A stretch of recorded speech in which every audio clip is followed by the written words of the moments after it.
The Philadelphia Eagles versus San Francisco 49ers. Injuries across the board for both of these teams.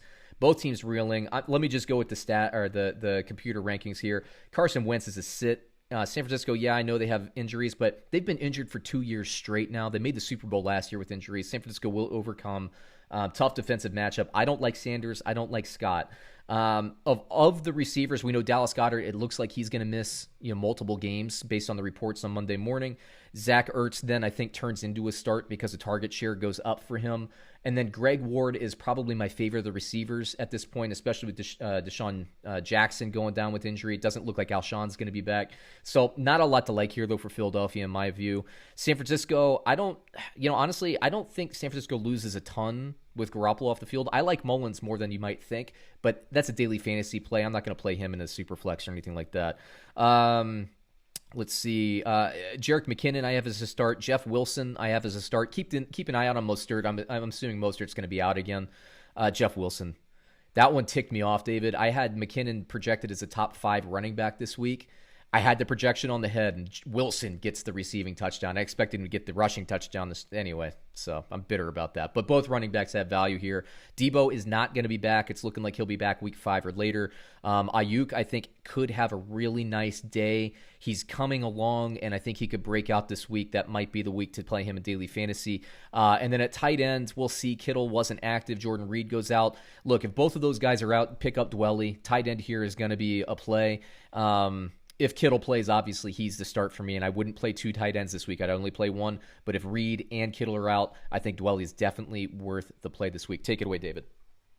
Yeah, I think the one thing we got to keep our eye on is Jerick McKinnon. He did leave that game with a rib injury, I believe. So we need to find out, 1, how severe it is, and 2, whether he's going to play this week. If he doesn't play, Jeff Wilson becomes like almost an automatic start. If they're missing Mostert, Coleman, and Coleman's McKinnon, gone. Yeah, Coleman's definitely out. He's on IR. Yeah. But they could potentially be missing their top 3 running backs. And then you talk about Deebo's not going to be back. Kittle might be back. He might be limited. I mean, this just spells for a monster. I thought the 3-touchdown Jeff Wilson game was coming this past week, and a lot of other people did too.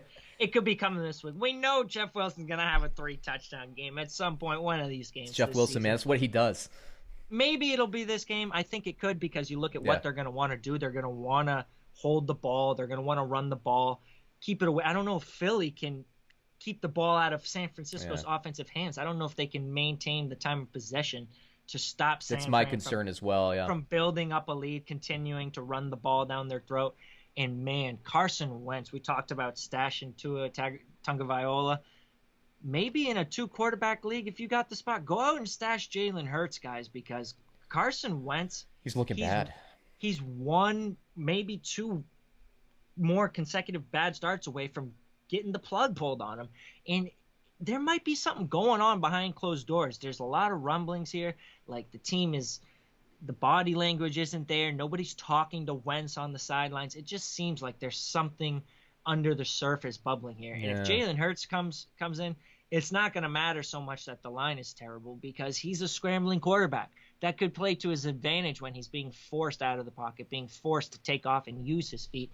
That's what we want from a fantasy perspective. So Jalen Hurts, if you got a roster spot, if you're really hurting at quarterback in a 2 QB league, go ahead, give him a stash, see what happens, because the whole Carson Wentz hype train is just falling apart right in front of our eyes. You're right. I mean, this is very weird, and you're right. I mean, body language, you can see it on the field. When I watch the games, it's weird to see, and it's Philadelphia. I mean, they were my pick to win the NFC East. I got to say, Dallas just looks better. Philadelphia always seems to start slow and then finish fast, and the injuries at wide receiver don't help anything. But you're right, the body language is what's concerning for me, and it's Peterson as a coach right now. Something there is it's just not right. Game too. This was a get right game this week against Cincinnati, and they fell flat. I think it's perfect they came out of it with a tie, because neither of these teams deserves a win on their record. That's for sure. So. But again, it's the Bengals. They couldn't get right against the Bengals. They couldn't get a point on the board in overtime. Yeah. There's some major issues with the Eagles. Dallas Goedert's out now. Yeah. Talk about Jalen Reagor's hurt again. I mean, who does Wentz even have to throw to? It's not all his fault, but at a certain point, if this team keeps circling the drain, they're gonna give Jalen Hurts a chance and see what he can do. Yeah. I think he actually even got into the game. I don't know if it was Wildcat. I haven't watched that game yet, the Philly-Cincy game. I'll catch up on that, later in the week as we record. Well, let me hit you with the line, David. But Philadelphia is +6 according to Bovada against San Francisco. Who do you got? I'm taking San Francisco. I don't have any. I think Philadelphia's falling apart this year. Yeah, San Francisco, man, they have character. Injured the last 2 seasons. They had massive injuries last year. People forget. Massive injuries again this season. I'm a believer. I'm a believer in this organization and the coaching staff. Now, look, they played the Giants and the Jets the last 2 weeks, and they're playing a reeling Philadelphia Eagles team, but the schedule was kind to them given where their injuries hit during the season. This team could be poised to be 3-1 even in spite of those injuries, and they're going to get their guys back pretty soon. So, but I'm a buyer, man. San Francisco's defense is good, and San Francisco with anybody can play ball control is just a really nice system. Let's